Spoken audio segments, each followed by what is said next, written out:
എല്ലാ പ്രേക്ഷകർക്കും നമസ്കാരം. ഇന്ദ്രജിത്തിൻ്റെ പുതിയ സിനിമയായ അടൂരും തോപ്പിലും അല്ലാതൊരു ഭാസി എന്ന സിനിമയുടെ തിരക്കഥാകൃത്താണ്. എൻ്റെ പേര് ജയരാജ് മിത്ര പറയുന്നു. ഇതിലെ നായക കഥാപാത്രമായ ഇന്ദ്രജിത്ത് ചെയ്യുന്ന ഭാസി എന്ന് പറയുന്ന കഥാപാത്രത്തിന് ചിരിക്കാൻ പറ്റില്ലായിരിക്കും, ഭാസിയുടെ കൂട്ടുകാർക്കും ചിരിക്കാൻ പറ്റില്ലായിരിക്കും. പക്ഷേ അവർ കാണിക്കുന്ന എല്ലാ സംഭവങ്ങളും തിയേറ്ററിലെ ജനങ്ങളിലേക്ക് ചിരിയായി മാറ്റാനാണ് ഞങ്ങൾ ശ്രമിക്കുന്നത്. അത് വിജയിക്കുമെന്ന് എനിക്ക് ശുഭാപ്തി വിശ്വാസമാണ്. അത് നമ്മൾ സ്വാഭാവികമായിട്ടും നമ്മൾ ആദ്യം ആ ഇതിൻ്റെ ഒരു പീരിയോഡിക് സറ്റയറാണ്. അതായത് 70-75 കാലഘട്ടത്തിൽ ഒരു കഥ പറഞ്ഞു തുടങ്ങിയിട്ട് 90കളിൽ അവസാനിക്കുന്ന ഒരു സിനിമയായിട്ടാണ് നമ്മൾ പ്ലാൻ ചെയ്യുന്നത്.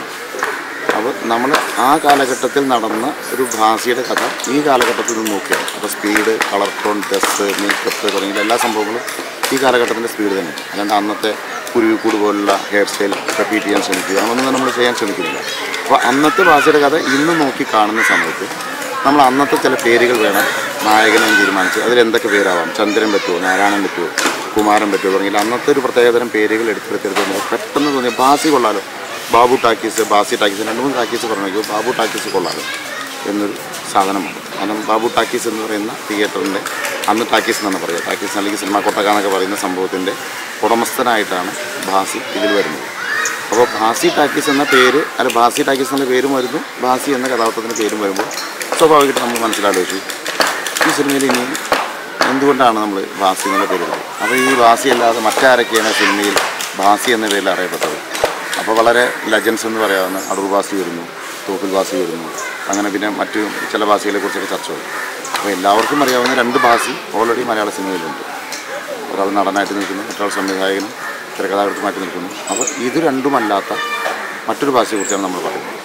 ഈ 2 പേരോടുള്ള ബഹുമാനം മനസ്സിൽ വെച്ചുകൊണ്ട് അവരെ നമിച്ചുകൊണ്ട് അവരെ ബഹുമാനിച്ചുകൊണ്ട് നമ്മൾ മറ്റൊരു ഭാഷയുടെ കഥ പറയുന്നത് ഈ ഭാഷയ്ക്കും സിനിമയുമായി തന്നെയാണ് ബന്ധം. അത് വേറൊരു രീതിയിലാണ്. അത് എന്താണ് എന്നാണ് ഈ സിനിമ ചർച്ച ചെയ്യുന്നത്. Hi Davis Priyos, I'm Vishnu. I am doing a film. ഇന്ദ്രജിത്താണ് നായകൻ. സിനിമയുടെ പേര് അടൂരും തോപ്പിലും അല്ലാത്തൊരു ഭാസി. പേര് പോലെ തന്നെ ഈ സിനിമ ഭാസിയുടെ കഥയാണ്. ഈ സിനിമ ഒരു പീരിയോഡിക് ഫൺ ഫിലിമാണ്. സിനിമ നടക്കുന്നത് ഒറ്റപ്പാലം, ബോംബെ തുടങ്ങിയ സ്ഥലങ്ങളിലാണ്. ഈ സിനിമ എഴുതുന്നത് ജയരാജ് മിത്ര പഴയന്നൂർ എന്ന പുതിയ റൈറ്ററാണ്. ഇതിൻ്റെ cameraman Suresh Rajan, editor Vivek Harshan, music Jassie ഗിഫ്റ്റാണ് ചെയ്യുന്നത്. സിനിമ ഒരു വളരെ ഫണ്ണി ആയിട്ടുള്ള ഒരു സിനിമയാണ്. വളരെ സെറ്റയറും കാര്യങ്ങളൊക്കെ ആയിട്ട് പോകുന്നൊരു സിനിമയാണ്.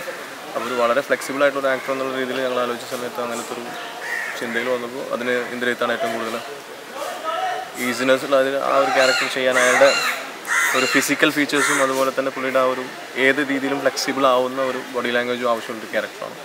പിന്നെ ഒരുപാട് കാലഘട്ടങ്ങൾ ഈ സിനിമയിൽ കാണിക്കുന്നുണ്ട്, പല പ്രായങ്ങൾ കാണിക്കുന്നുണ്ട് ഈ കഥാപാത്രത്തിൻ്റെ. അപ്പോൾ അതൊക്കെ വെച്ച് നോക്കിയപ്പോൾ നമുക്കതിന് ഇക്വലൻ്റ് ആയിട്ടുള്ളൊരു താരം തോന്നിയത് ഇന്ദ്രജിത്ത് തന്നെയാണ്. അങ്ങനെയാണ് നമ്മൾ ഇന്ദ്രജിത്തിനെ ഈ സിനിമയിലേക്ക് ചൂസ് ചെയ്തത്.